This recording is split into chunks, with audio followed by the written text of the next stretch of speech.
reemplazando a Damián, quien iba a coordinar esta mesa, pero voy a leer el texto que él dejó preparado para presentar a nuestras y nuestro invitado.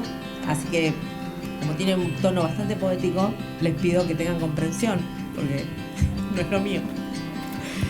Bueno, el desierto, la pampa, el campo, la ciudad, el río. El Paraná filosófico, el poeta y su galgo, el río de las congojas con sus voces, los canales de riego contaminados. El campo fértil y silencioso y el campo cubierto de soja brillante.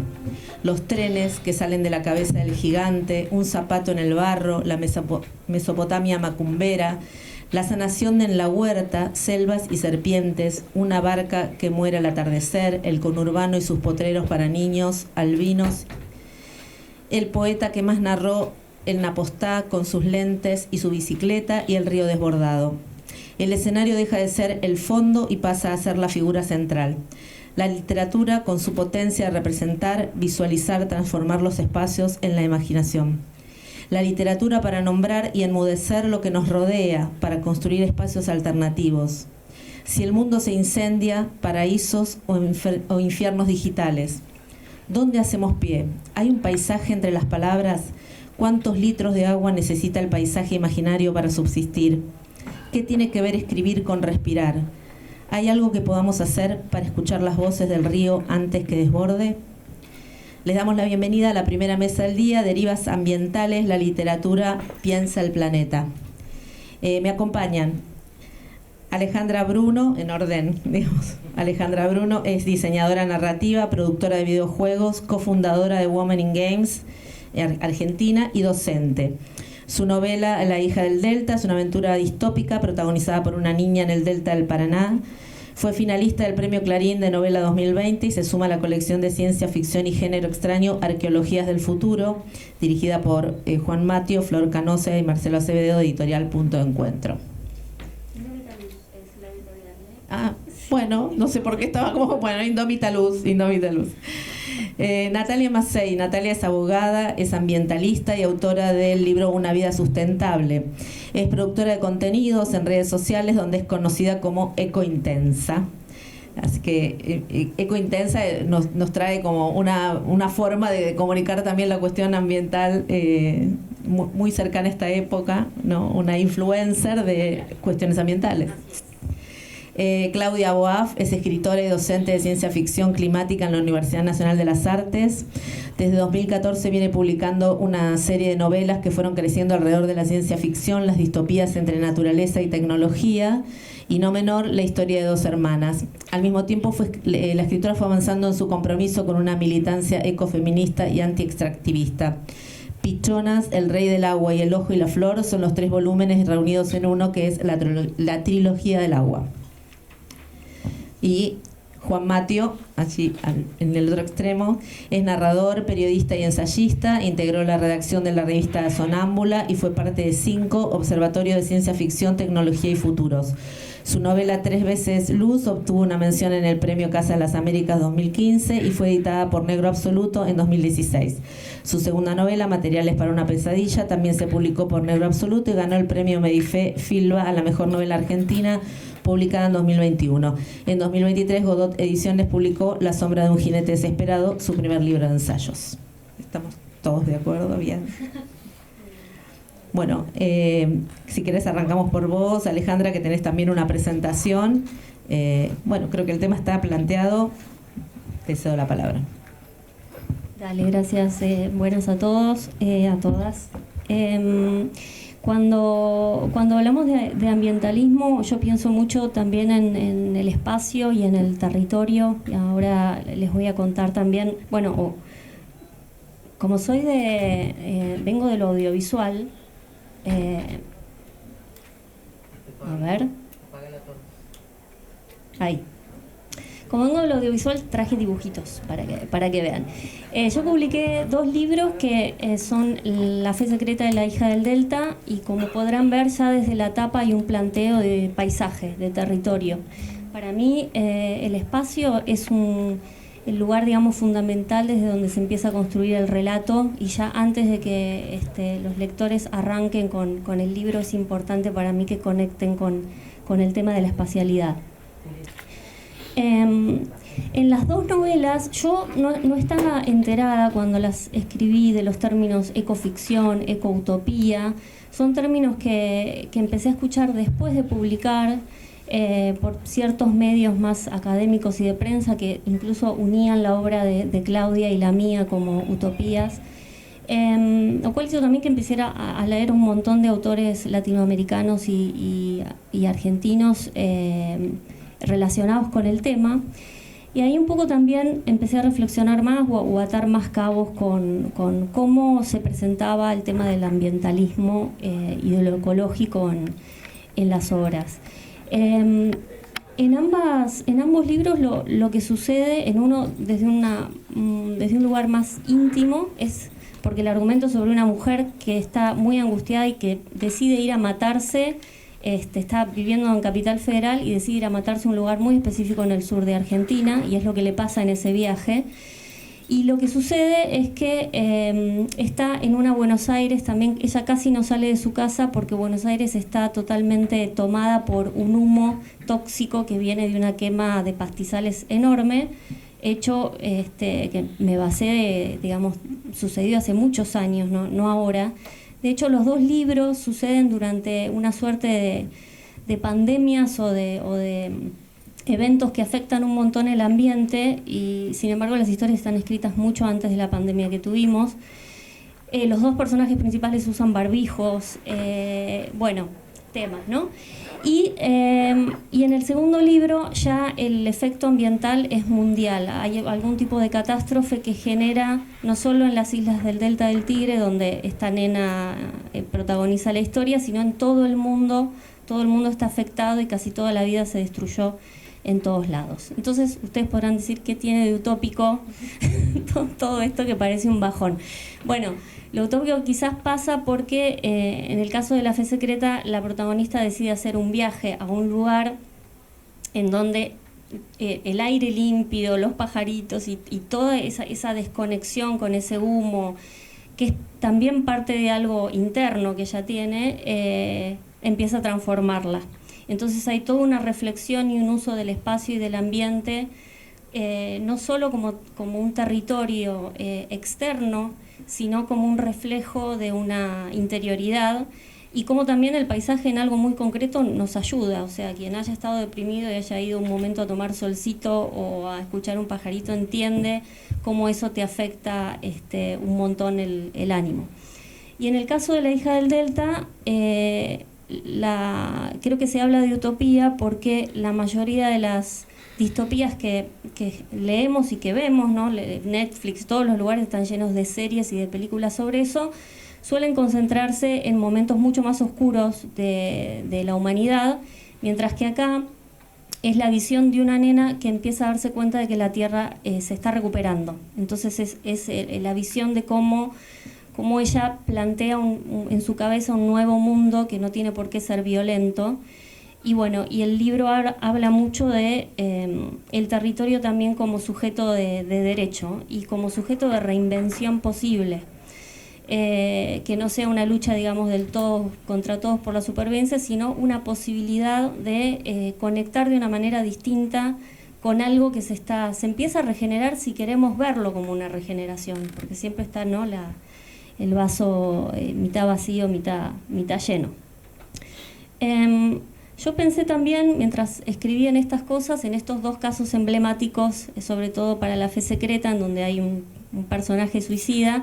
Siempre que se habla de Virginia Woolf o de Sylvia Plath, se la suele conectar mucho con temas personales. Por ejemplo, de Plath se dice, bueno, el marido justo la había dejado, ¿no? Siempre hay un tema como muy íntimo. Sin embargo, estas dos personas que deciden terminar con su vida, esos momentos están súper ligados a cosas que pasaban en el ambiente.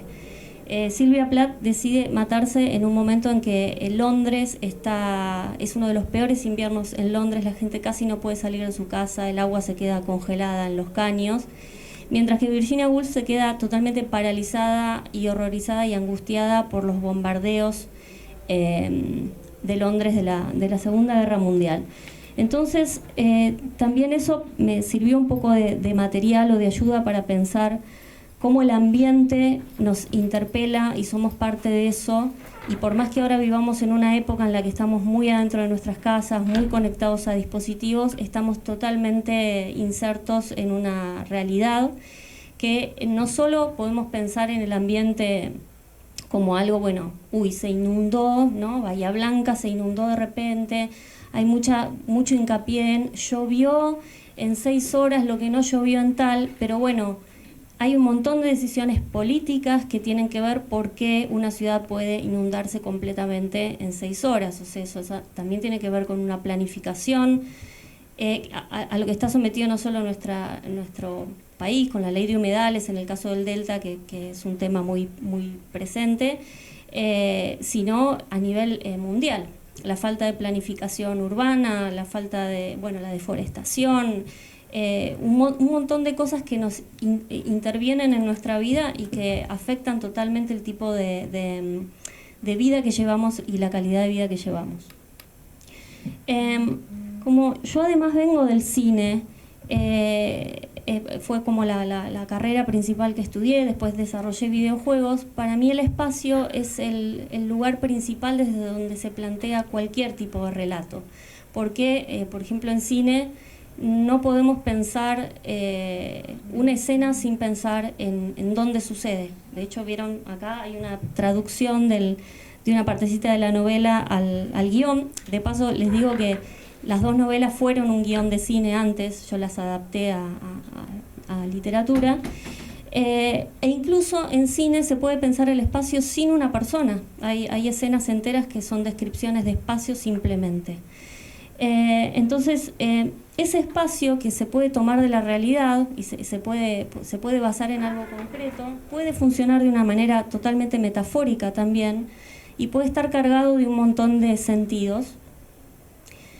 Y en el caso de los videojuegos, yo ahora estoy adaptando mi novela a videojuego, porque bueno, mi trabajo principal es ese, soy diseñadora. También estoy tomando un montón el tema del espacio y aprovechando la gran posibilidad que dan los videojuegos, que siempre son muy defenestrados, ¿no? Porque está todo el mundo, bueno, Roblox, Fortnite, son como cosas muy violencia, pero justamente creo que en primer lugar la literatura ocupa en los videojuegos un lugar muy importante. Hay videojuegos que son totalmente narrativos y contienen un montón del proceso literario. Y también es una herramienta muy poderosa para concientizar y educar, porque millones de personas y personas jóvenes juegan videojuegos. Hay muchos videojuegos que se dan en la escuela. La hija del Delta ya se está dando en un montón de colegios, y en todos los colegios despierta reflexiones sobre ambientalismo. Entonces es una manera también de, si bien ahora tenemos todo el tiempo de las inteligencias artificiales y cómo están impactando, ¿no? Cómo hay que mantenerlas con un montón de agua y refrigeración, también tenemos a la tecnología como posible aliada para hablar de todos los factores ambientales y cómo podemos cuidarlos. Por lo tanto, yo estoy tomando como mucho del territorio del Delta para poder hablar de eso. Y acá hay algunas imágenes que están siendo trasladadas al juego. Y si bien es una distopía que funciona en el futuro, es algo que está hablando, obviamente como cualquier distopía, es un reflejo de nuestro presente. Y también en un caso de nuestro pasado, porque también la novela conecta un montón con eventos acaecidos durante el terrorismo de Estado y otros derechos que nos afectan. O sea, hay un montón de tipos de violencia, la violencia del Estado contra sus civiles, sus gobernados, la violencia quizás de la supervivencia, en donde muchas veces hay algo de el humano contra el humano, el hombre contra la mujer, y obviamente está la violencia que ejercemos sobre la naturaleza, que es un poco el foco principal. Pero ese foco principal a nivel escénico es lo que en este caso y en un montón de casos nos permite generar un marco principal que funciona tanto en lo real como en lo metafórico. A través del territorio es que podemos contar un montón de tipos de violencia que está sucediendo en el mundo en general. Y también si pensamos, por ejemplo, hay esta imagen de la Quinta del Silencio, bueno, quienes no lo sepan, ¿no? Es un lugar en donde se llevó a detenidos y secuestrados durante la dictadura. Era un lugar en el Tigre, cuando vino la CONADEP acá a averiguar si había o no detenidos de acá de la ex ESMA, se llevaron al Tigre, a la Quinta, a estas personas. Y la casa de abajo es la casa de Rodolfo Walsh. Entonces también, si nosotros esos escenarios los usamos en la literatura, en el cine, vamos más allá entonces de la cosa distópica y llenamos ese escenario también de un significado que trasciende y que nos interpela nuestro pasado, nuestro presente y nuestras posibilidades de futuro. Y bueno, y para volver a conectar con la literatura, también la traigo a Flannery O'Connor, que es una de mis favoritas escritoras, y ella hablaba hay un montón de conexión entre lo concreto y lo audiovisual y lo literario, ¿no? Ella hacía un montón de hincapié en que cuando escribimos tenemos que esto, ¿no? Aquello que recrean los escritores de ficción es naturaleza y tenemos que ser capaces de describirla apropiadamente a fin de tener el poder de reinventarla en su totalidad. Y hablaba un montón de cómo lo concreto, lo real, lo específico, lo que describimos de esa manera, que en este caso es un territorio, es un ambiente, es lo que nos permite poder expresar una verdad abstracta. Y algo tan abstracto como la verdad directamente, o lo que cada uno considera que es la verdad. No podemos hacerlo si no es a través de una descripción que tenga un peso, y en este caso el espacio y el ambiente terminan siendo, en mi opinión, una fuente ideal para expresarlo. También las distopías. El ambientalismo creo que está súper conectado a la ciencia ficción, es uno de los géneros que más toman el ambiente como escenario, como metáfora, como todo. Y a mí me pasa en estos momentos en donde quizás la obra de Juan, de Claudia, y la mía y la de muchos otros escritores se está ligando en una especie de nuevo corpus de la ciencia ficción argentina o del New Weird. Me parece que es un momento también súper positivo porque te permite pensar en nuevos espacios y en espacios más utópicos que necesitamos totalmente en este momento. Necesitamos poder salir de la distopía oscura y del que nos merecemos un espacio tremendo, que es un poco el discurso que venimos escuchando, ¿no? Cuando de pronto empezaron todo se empezó a encarecer, algo que se escuchaba mucho es, y bueno, no podíamos vivir en una fantasía de bienestar. Bueno, ¿cómo no podemos vivir en una fantasía de bienestar? Tenemos que tratar de vivir en esa fantasía y hacerla posible.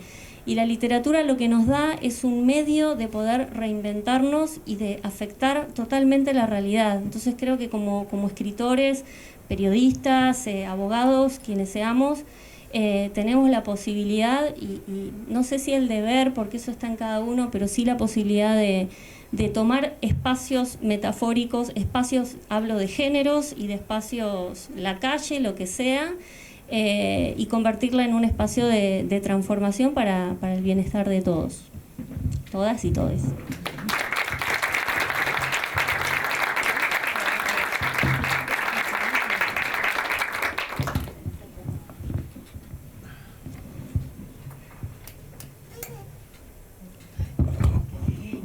Estoy probando las nuevas tecnologías. ¿Cómo están? Buenas tardes. Bueno, gracias por la invitación. Recién dijiste algo que me diste como un pie creo que para algo que iba a decir más adelante, pero podemos vivir en la fantasía del bienestar. Y creo que en realidad un problema que estamos enfrentando es que la fantasía del bienestar que nos han vendido está muy relacionada con esto, ¿no? Con la contradicción que habito a veces vinculada con la tecnología, con los lujos, con el auto nuevo.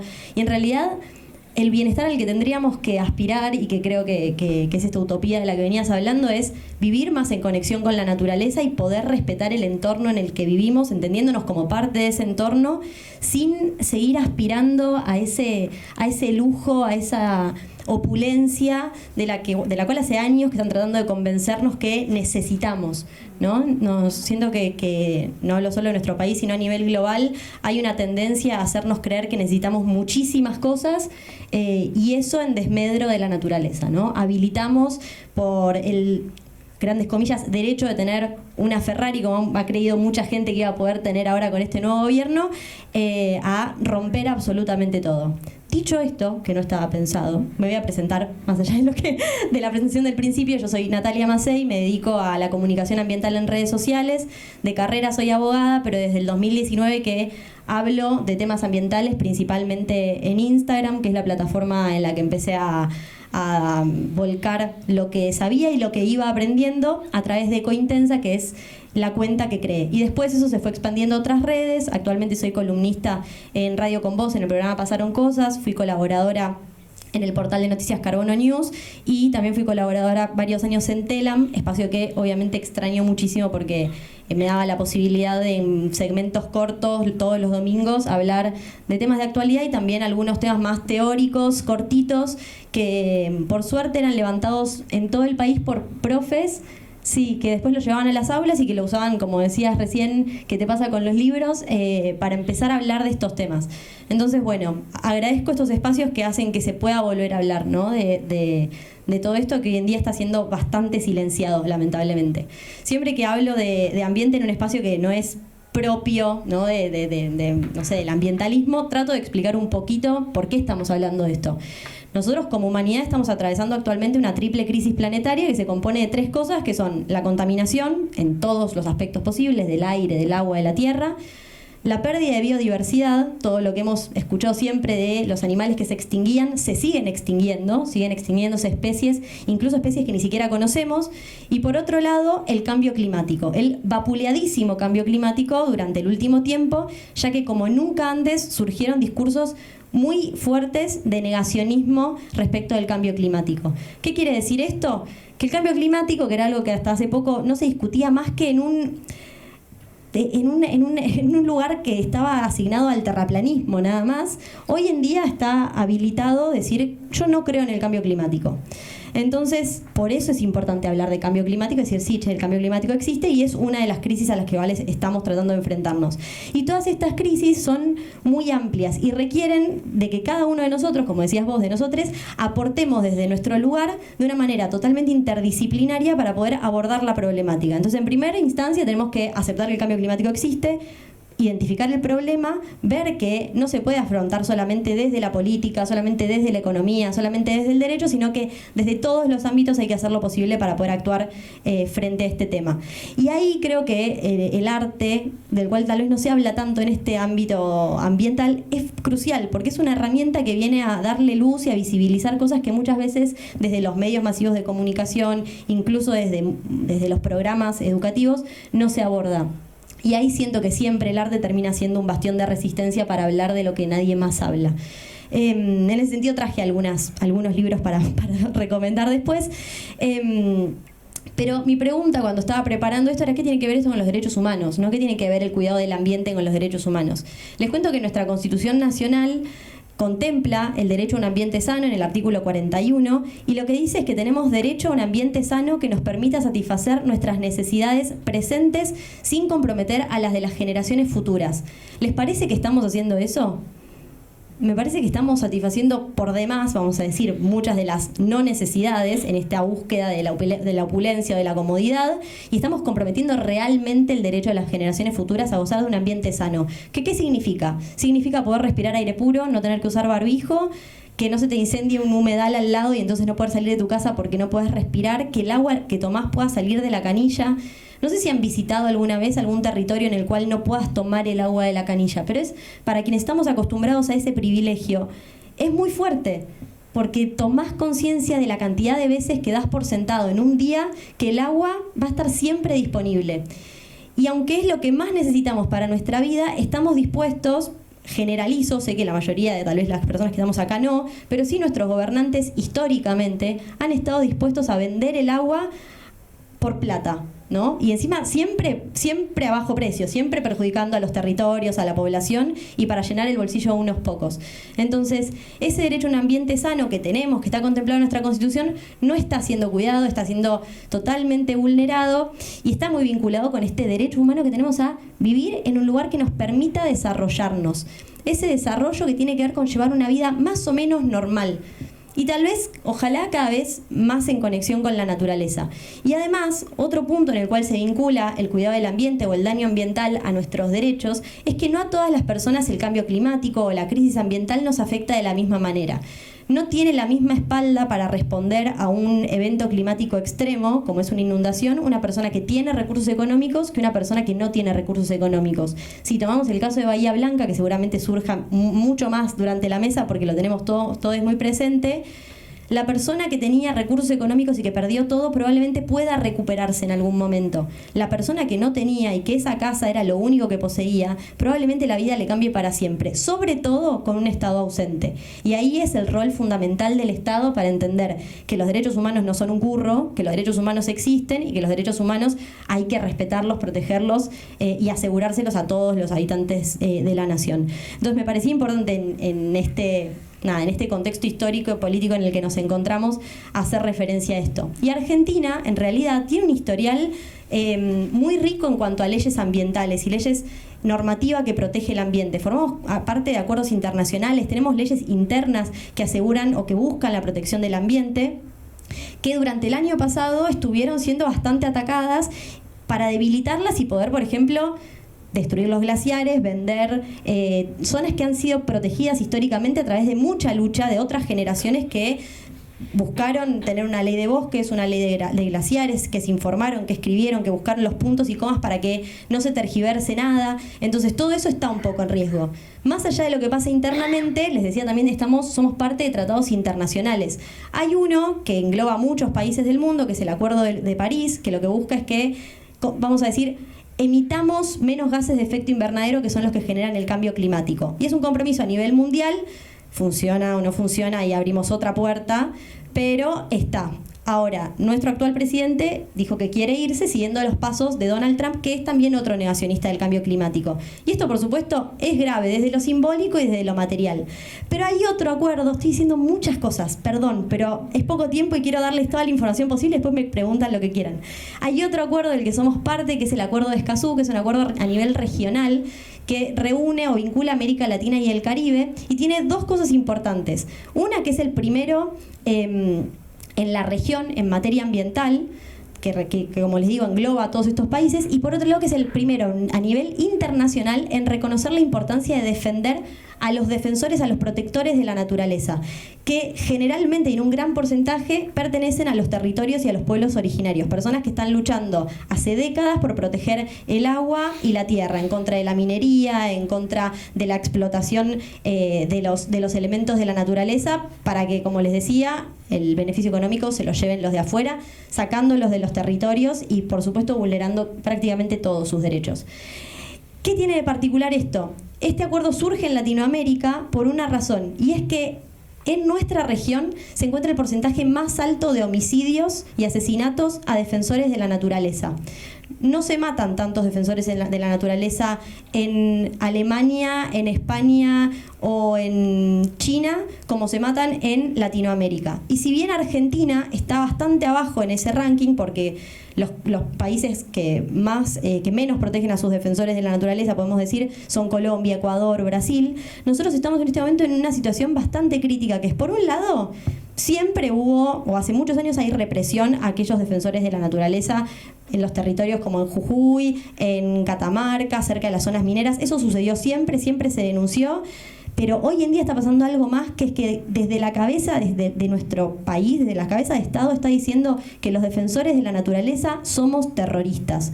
Y estamos en el lugar propicio para decir, es muy peligroso que una persona que tiene tanto poder señale a un grupo social diciendo que son terroristas, porque legitima discursos de odio y legitima un nivel de violencia que estamos viendo en la calle hace días, lo pudimos comprobar. Entonces, agradezco el espacio, agradezco esta invitación porque es el momento para hablar de esto. Yo hace 2 años había preparado algo parecido para hablar sobre democracia y ambiente en la Feria del Libro de La Rural y fue como, bueno, mucho más suave, ¿no? Los derechos adquiridos, los negacionistas en otros países, y ahora es urgente. Entonces, bueno, nada, les agradezco desde ese lugar y les quiero leer algo que encontré que es una cita de Jonila Castro, que es una activista filipina. Esto surge de un informe que se llama Global Witness, que es el que reúne esta información sobre los daños y los asesinatos de defensores del ambiente, y que dice, esta chica Jonila Castro es activista y fue secuestrada por el ejército de su país en el 2023. Existe un vínculo estrecho entre la devastación ambiental y las violaciones de los derechos humanos que potencian los gobiernos y los sistemas extractivos que ellos promueven. Nuestra experiencia pone de relieve la urgente necesidad de un mayor reconocimiento y protección de activistas de la comunidad y ecologistas que luchan por la justicia climática en el mundo. Bueno, la idea sería generar conciencia y que evitemos que esto suceda más de lo que sucede hoy en nuestro país, que no legitimemos esos discursos de odio y que estemos atentos para que no empeore nuestra situación, ¿no? Que entendamos que la defensa del ambiente es crucial y que no beneficia solamente a los que activamos en ese sentido, sino que beneficia a todos los que vivimos en nuestro país. Tengo un segundo para recomendar algunas cosas. Bueno, voy rápido, pero les cuento. El primer libro que leí que me interpeló a nivel ambiental se llama Juicio a los humanos, es de José Antonio Jáuregui y me llamó la atención porque es un niño, un cachorro humano, dicen en el libro, que aparece en la selva y los animales tienen que decidir si lo ejecutan o no lo ejecutan, teniendo en cuenta el historial del ser humano en la Tierra, qué daño ha hecho y qué beneficios le ha traído a los otros seres vivos. Entonces distintos animales lo defienden o lo acusan y hay un juicio final que me parece que está buenísimo. No voy a nombrarlos todos, pues es un montón, pero otro de ficción, que este sí lo leí hace poco, que seguramente lo conozcan, es Distancia de Rescate, de Samantha Schweblin. Es terrible, te deja muy perturbada todo el tiempo, pero es una denuncia muy grande respecto del uso de agrotóxicos y cómo afecta a nuestra salud y a nuestros niños, niñas. Y por último voy a nombrar el mío, porque si no sería pésima autora. Se llama Una vida sustentable, lo escribí en el 2022 y yo le quería poner de nombre una guía para ambientalistas en construcción, pero no quedó, pero es lo que yo siento que es un manual, por decir de alguna manera, un recorrido por distintos espacios y momentos de nuestro día a día para pensar cómo podemos hacer para impactar lo menos posible al ambiente. Yo lo escribí para adultos, pero lo leen también chicos, así que para quienes están iniciando creo que está bueno y espero que les guste si es que se animan a leerlo. Gracias. Bueno, vamos a hacer el turno de Claudia. Claudia, vos. Uy, espera que alguien dejó acá un café. Va a terminar en el piso.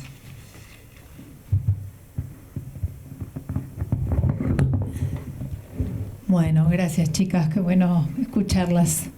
Ahí cuando hablabas de la venta del agua me acordé que últimamente yo tenía seteado, cosa que hacemos a veces los escritores, que seteamos nuestro nombre o el nombre de alguna novela para que nos avise Google cuando salió algún comentario. Y ya hace años, en el 14, en el 16, cuando escribí El Rey del Agua, que ahora está en la trilogía del agua, siempre los avisos me venían relativos a comentarios de mi novela.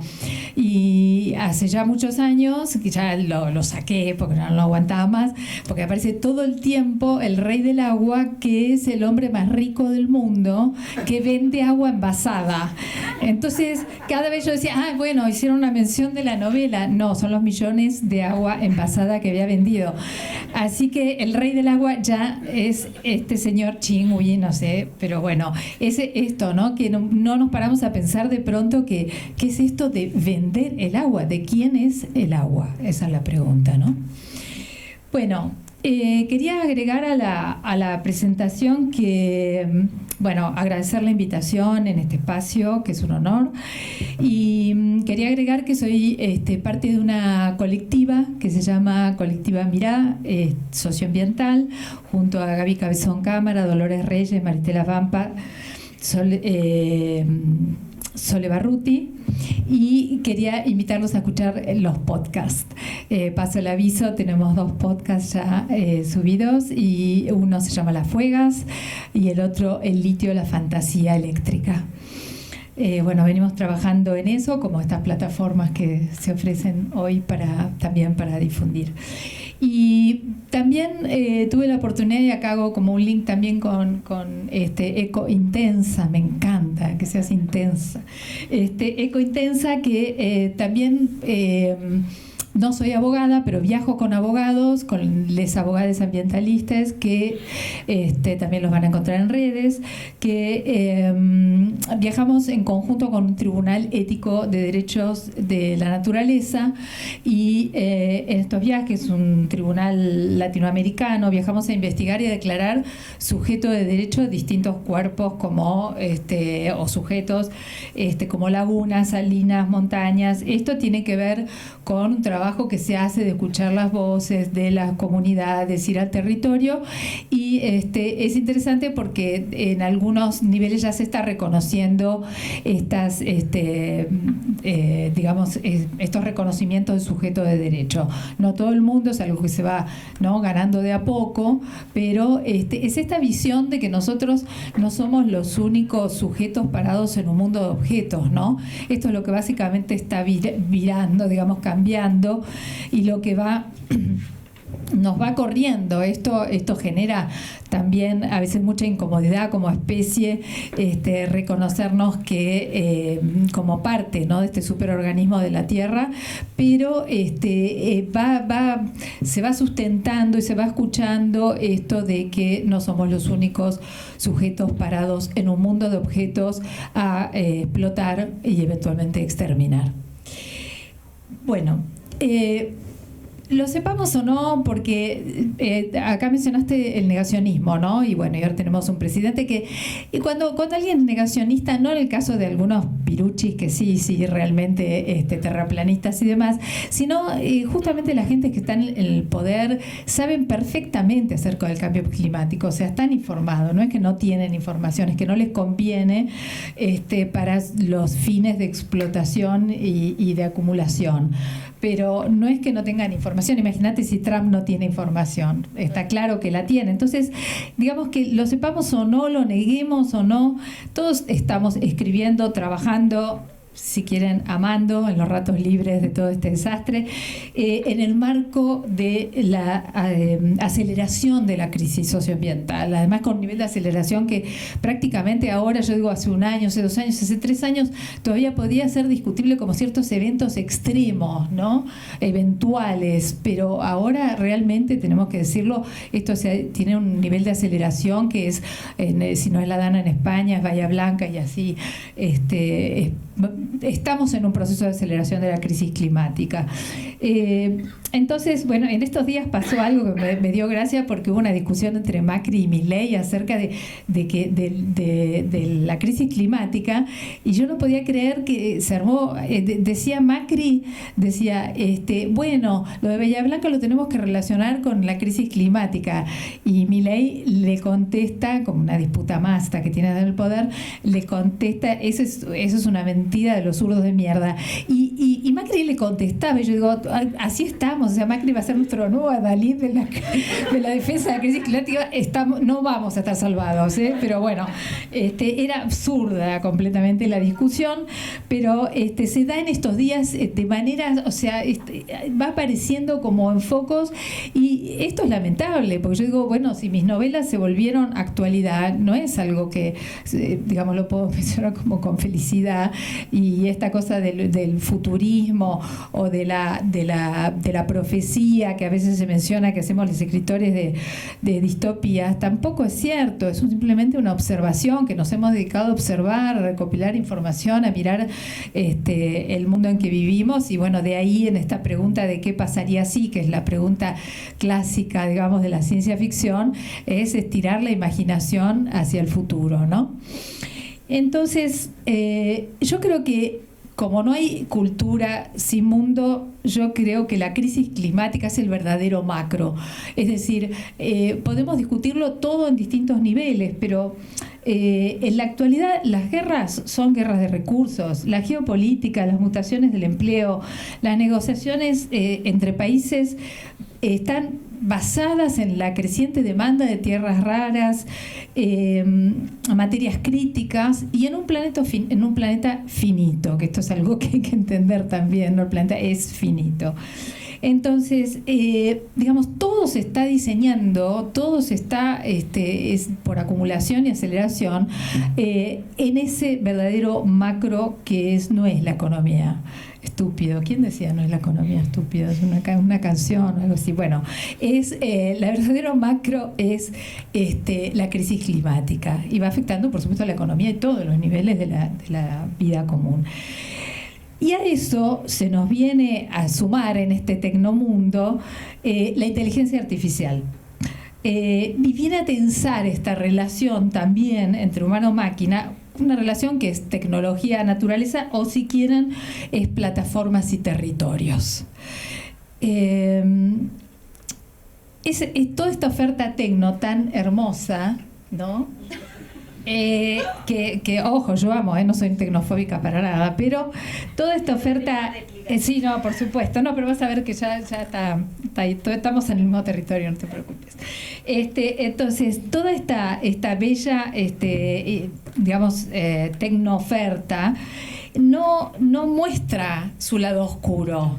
Ese lado oscuro y su red material que se sostiene hecha de cables, de satélites, edificios, transportes, agua, sustancias extraídas de la tierra. Todo esto nos exhibe, está, digamos, la estética, ¿no?, diseñada por encima de todo esto. Y el salto que está produciendo, y por eso digo, es lo que viene a sumarse, porque es el salto que está produciendo la demanda de lo viviente, la inteligencia artificial. En esa anatomía de la inteligencia artificial no hay solamente pensamiento humano, nosotros que somos los siervos que trabajamos gratis entre 4 y 8 horas para el suelo, para cultivar el suelo, ¿no?, de los tecnofeudalistas, digamos, no es solamente pensamiento humano, sino hay materias que yo las llamo materias vibrantes a partir de mis viajes y la experiencia.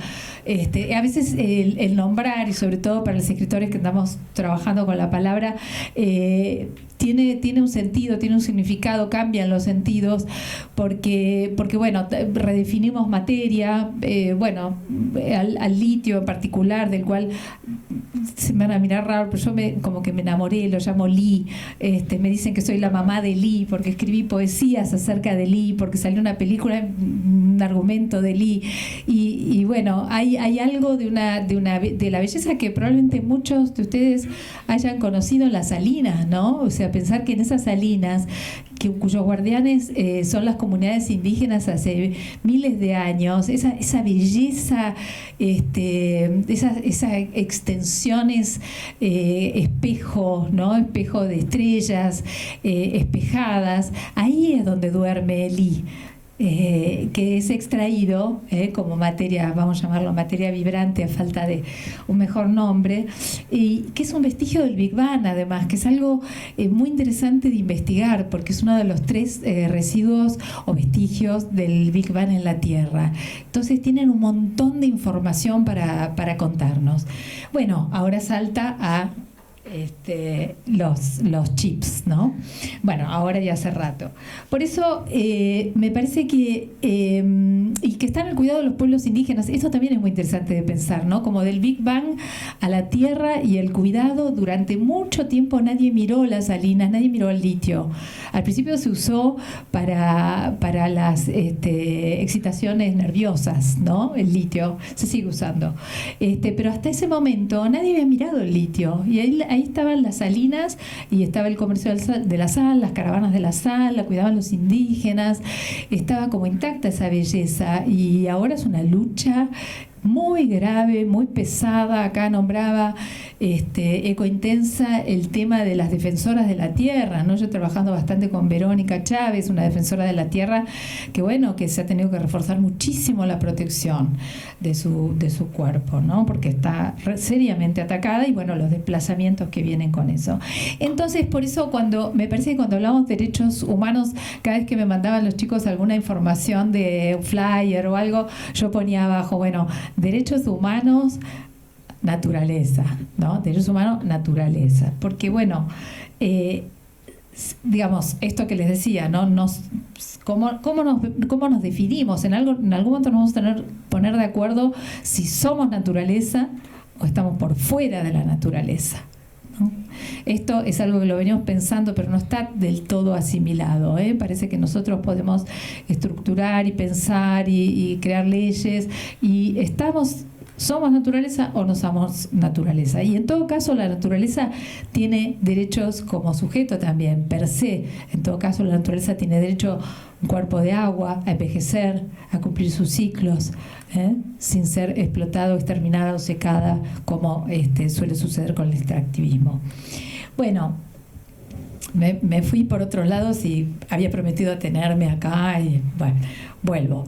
Entonces, cuando el neoliberalismo, por llamarlo de alguna manera, porque tenemos un montón de nombres, neofascismo, qué sé yo, bueno, el que quieran, pone a trabajar estos poderes mágicos, aterradores y fabulosos, con el RIGI, por ejemplo, necesita esa represión en territorios, desplazamientos de comunidades humanas y no humanas.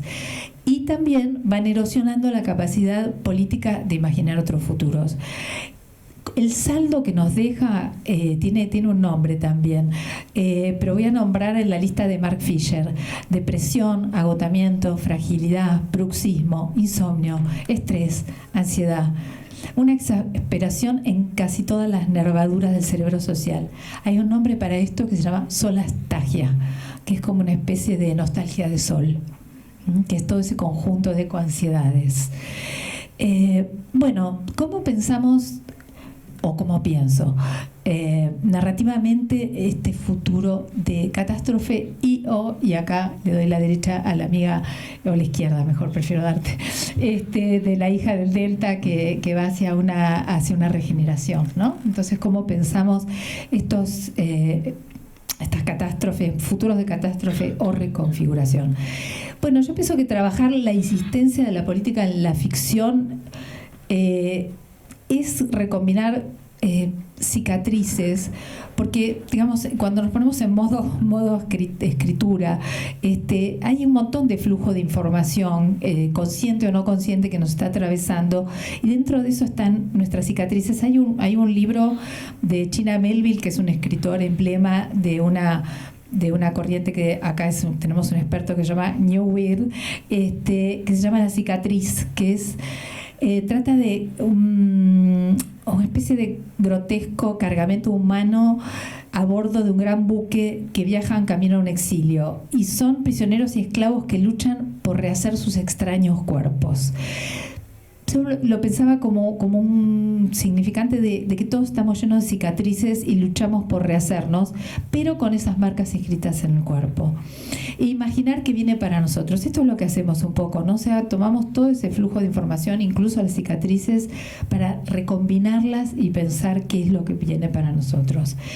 Y porque es justamente en la ficción, yo creo que acá la ficción es algo que empieza a tomar también otra relevancia en nuestro mundo cotidiano. Ya no es ir y agarrar un libro y sumergirse en un mundo de ficción, porque determina el acceso al mundo. Es justamente en este momento entre lo real y lo extraño, entre la virtualidad, las fakes y lo que llamamos realidad, donde se está disputando el futuro. Cuando narramos, pensamos este mundo trastornado, distópico, que se trata de la perturbación del lugar, eso es distópico, el topos, nuestro lugar. Cuando transformamos la tierra en capital, entonces esa distopía es lo que estamos viviendo, en un universo aterrador que no da para más, y esta literatura para la crisis, como la ciencia ficción climática, que es como suelo yo llamar y trato de acopiar también literatura latinoamericana que escriba ciencia ficción, pero además climática, o sea, referida a este tipo de escenario, se vuelve política. De todos modos, vivimos en un mundo ambiente técnico, con organismos cibernéticos de prótesis como los teléfonos aferrados a la mano garra que funcionan como extensiones del pensamiento. Hay quien dice, esto ya lo mencioné antes, respecto del tecnofeudalismo, que el capitalismo está muriendo, pero no en manos del socialismo como alguna vez pensamos, sino en manos del tecnofeudalismo, que son los postcapitalistas, son porque viven de la renta del suelo digital por parte del capital que paga para conseguir acceso.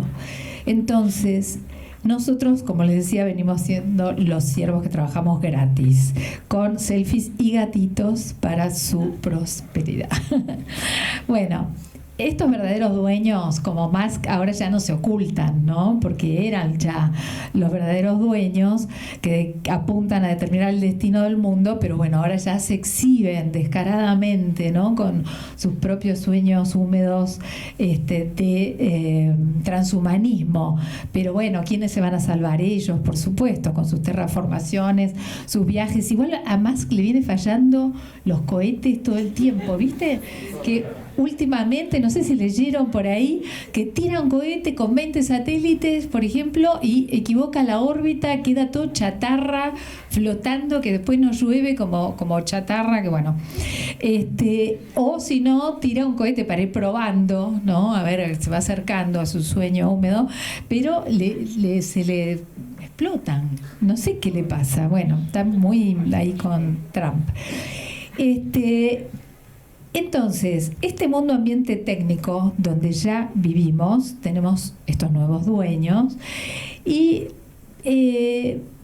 me parece que nos tenemos que preparar y pensar este mundo ambiente técnico. No podemos dejar este terreno político, porque es aquí donde se está disputando con estos ejércitos de trolls, etcétera, se está disputando el futuro.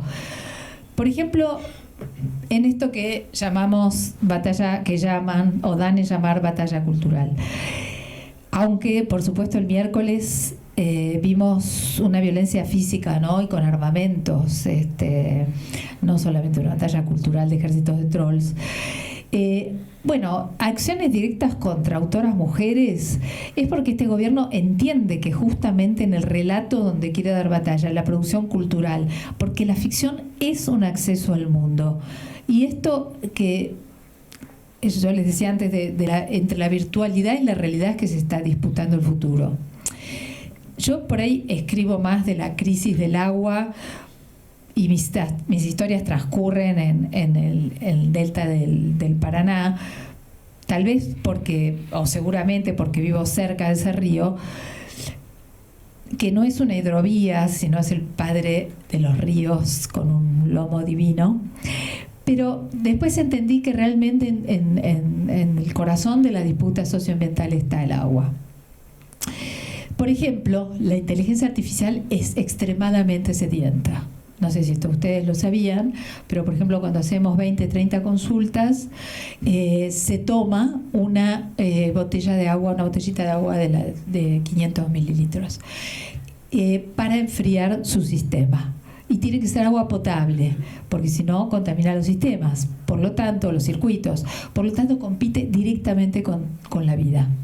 Y ya estamos, digamos, en una demanda hídrica que se viene a sumar este crecimiento también súper acelerado está más justamente augurando una sequía eléctrica y del agua, ¿no? Él mismo lo dice, es raro cómo se maneja. Bueno, yo digo que pensar en esto, no podemos dejar de pensar en esto porque es un abandono de un terreno tecnopolítico y esto es algo que hoy viene a disputarse con muchísima fuerza y si no con consecuencias desastrosas, ¿no? Porque vivimos en un momento que se determinan las relaciones humano-técnicas que son las que están diseñando el futuro. Bueno, Entonces, cuando la literatura en esta puesta en abismo sucede dentro de un sistema ecológico, en un sistema de relaciones, de un superorganismo como el planetario como la Tierra, donde se disputa la idea de futuro y la crítica sociopolítica que es siempre ambiental, ya que no hay justicia ambiental sin justicia social. Esto es algo que vos lo decías, no puede haber justicia ambiental sin justicia social. Ocurren estas narrativas que yo llamo ciencia ficción climática. Hoy también circulan muchos libros acerca de, donde toman la voz hongos, plantas. Los hongos vinieron en esta misma época, es loco pensar eso, ¿no? Que vinieron con tanta fuerza las investigaciones acerca de hongos. ¿Tenemos uno? La naturaleza Toman voz. Claro. Y bueno, y ahora los hongos, parece que están hablando los psicodélicos y todo, ¿no? Están hablando fuerte. Bueno. Claudia. Sí. Ay, sí, perdón. Me fui a cualquier lado. Bueno, definitivamente los relatos que además han estado en todo movimiento histórico-social tienden a encajar con nuestros mapas neuronales y determinan cómo entendemos el mundo.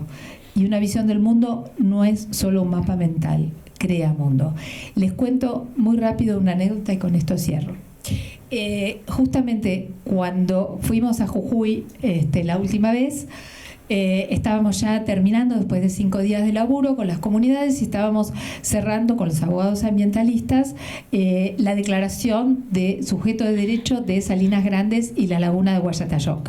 Cuando estábamos, ya habíamos hecho toda la redacción en una situación a 4.100 metros de altura, con poco oxígeno en el cerebro, pero habíamos logrado armar una declaración, estamos leyéndola para darle el cierre, y se levanta un comunero en este caso y nos dice perdón, pero acá falta algo.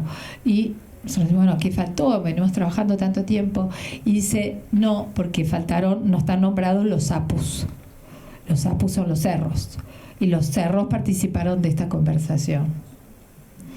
Y los cerros protegieron el trabajo de todos estos días. Entonces ahí la cosa montaña, tuvimos que aniquilar primero la cosa montaña, el concepto de qué es protección, y empieza a funcionar una realidad metafísica y cosmogónica, pero que entra y salta a lo jurídico. Y ahí tuvimos que ir corriendo a poner a los apus. Y finalmente quería decirles que cuando me invitan a un evento como este, una feria, una charla, a compartir o pensar en conjunto, también quiero decirles que yo siento que estas zonas autónomas que se van creando, aunque sean temporales, están activas y suceden por 1000 en este mismo momento en el mundo. Entonces no es que van a suceder, sino que suceden. Gracias.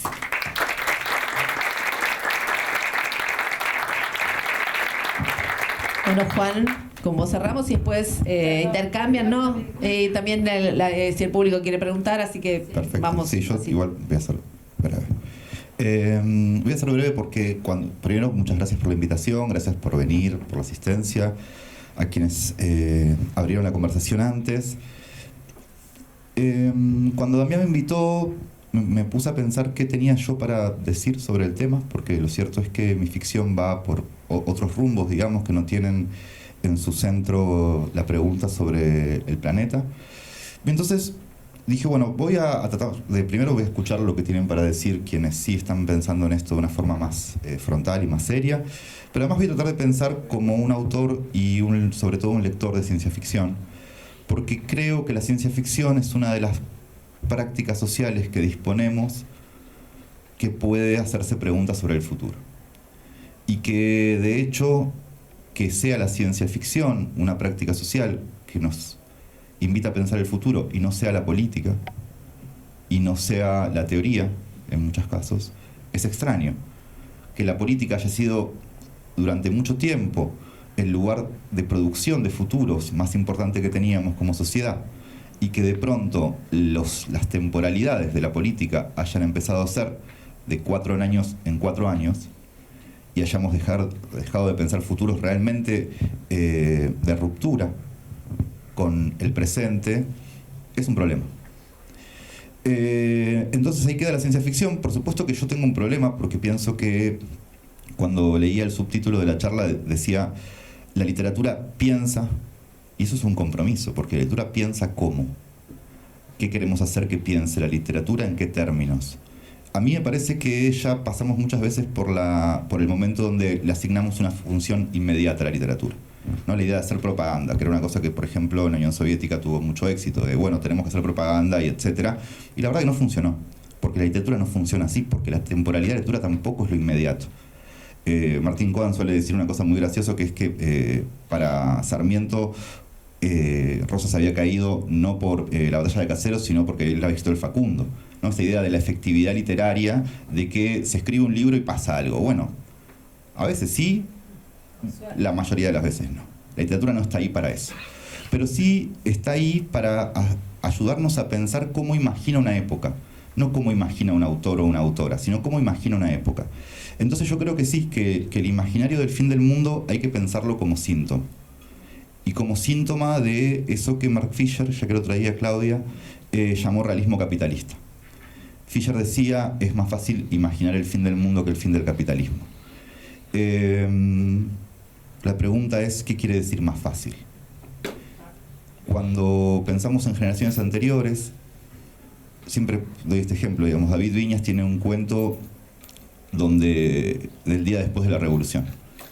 Viñas caminaba por la ciudad de Buenos Aires, iba visitando amigos y encontrándose los problemas que trae la Revolución, por supuesto. Y entonces el cuento trata de ese primer día de la Revolución en Argentina. Bueno, hoy sería un cuento de ciencia ficción, ¿sí? Para esa generación la Revolución no era un evento de la ciencia ficción, era un evento de lo inmediato, de lo necesario y de lo inmediato. Entonces, ¿cómo nos convertimos en una época incapaz de pensar una ruptura con el capitalismo? Esa es una primera pregunta, digamos. Una segunda pregunta es, ¿qué imaginamos cuando imaginamos un poscapitalismo? Bueno, imaginamos una guerra jovesiana de todos contra todos. Hay multitud de series y multitud de novelas y multitud de cuentos mostrándonos que si mañana sucediera un evento climático, tecnológico o incluso algo que no está explicado, pienso en la cartera de McCarthy, por ejemplo, lo que habría es una guerra de todos contra todos por la última lata de conserva en el supermercado. Es decir, que con la ausencia del mercado y la ausencia del Estado, lo único que nos queda es una lucha de supervivencia. Que una época no puede imaginar formas asociativas que no sean la de la guerra de todos contra todos, es extraño, ¿sí? Entonces, me parece que sí, que estamos en un horizonte de época donde el colapso ambiental es uno de los monstruos a los que más le tememos, pero que también le tememos a lo que viene con eso. Y lo que viene con eso es el colapso anímico y la imposibilidad o la parálisis del pensamiento histórico.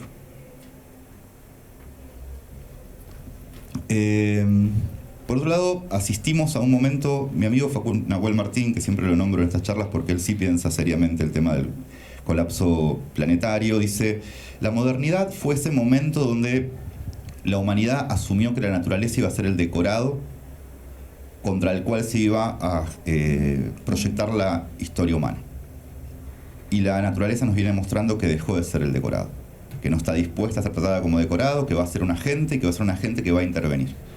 Y entonces la idea de la naturaleza como monstruo, digamos, porque es un agente que nos pone en peligro, porque nos propone la extinción, si la seguimos poniendo en problemas, nos trae una serie de preguntas también. Y yo acá quisiera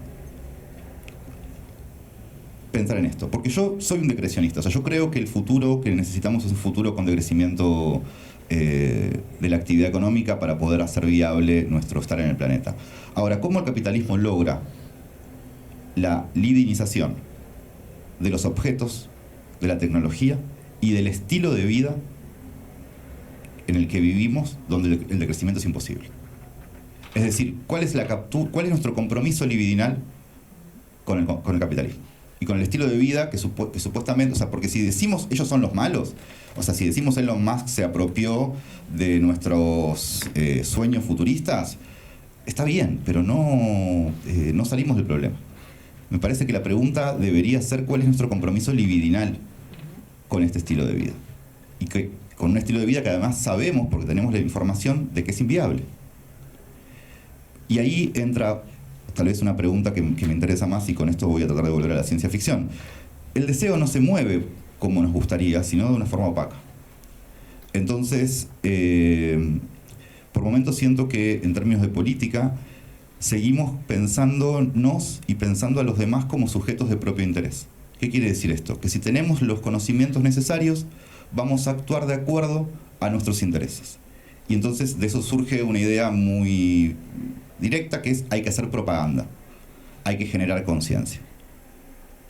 Bueno, o sea, yo creo que la izquierda hace siglos que intenta esto y no le sale. Entonces, si no introducimos el problema del deseo en nuestras preocupaciones políticas, va a ser muy difícil salir del atolladero. Ahí, pensando en lo que en este gobierno y en lo que pasó el miércoles, y en la televisación de lo que pasó el miércoles, es decir, no lo ocultan, sino que lo televisan por cadena nacional, diría. Yo me preguntaba con compañeros, a la gente, al 56% que votó a este gobierno, ¿lo mueve lo que vio? O capaz que lo desea, o capaz que lo calienta. Correr zurdos. Entonces estamos en otro tipo de problema. Cuando Deleuze y Guattari retomaban a Reich, que decía: las masas no fueron engañadas, las masas desearon el fascismo, habría un camino para pensar que me parece que es mucho más complicado, pero más interesante. Porque pone el problema del deseo y entonces no alcanza, y yo entiendo que nos gustaría creer que sí, no alcanza con la propaganda, no alcanza con una literatura con conciencia.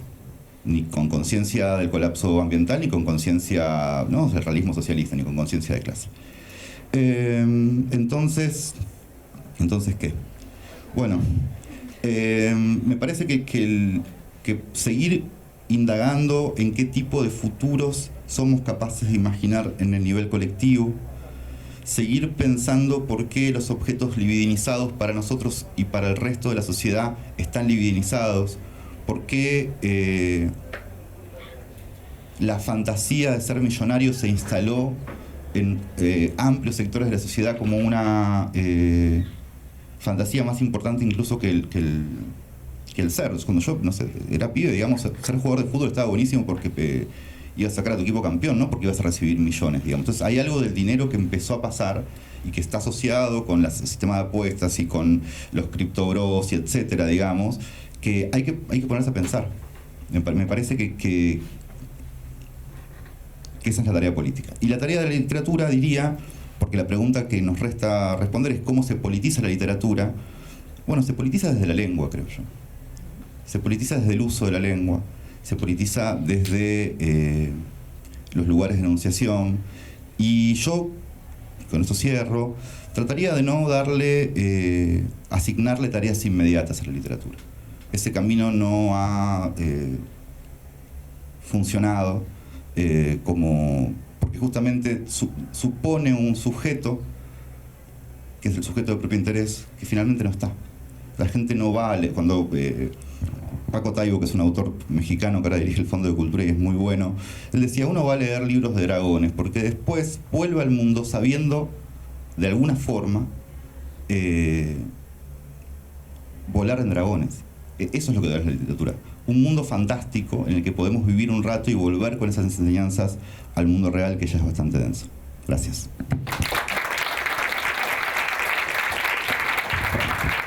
Bueno, impecable, me encanta esta mesa. Creo que estamos todos de acuerdo. Una mesaza. Me dio sed, Dani, porque el agua, hablar del agua me dio sed, y no hablé. Y eléctrica de agua.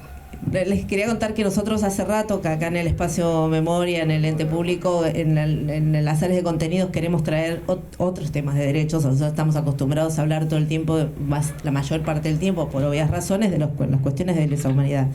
Pero sabemos, porque tenemos una madre dentro del directorio que es Vera Jarach, que siempre insiste con el tema ambiental, siempre habla de la cuestión climática, que hay que traerla, siempre que viene al predio, ya viene cada vez menos, pero cuando viene insiste mucho. Así que nos alegra muchísimo que hayan estado acá. No cierro con esto la mesa, sino decirles que era para nosotros muy importante y esto del reconocimiento de que los derechos humanos no son solamente las cuestiones vinculadas a la dictadura, que cuesta mucho porque este es un país que estuvo atravesado por esto muy fuertemente, y por eso nosotros celebramos que existan estas voces y estas mesas en esta feria. Así que bueno, muchas gracias.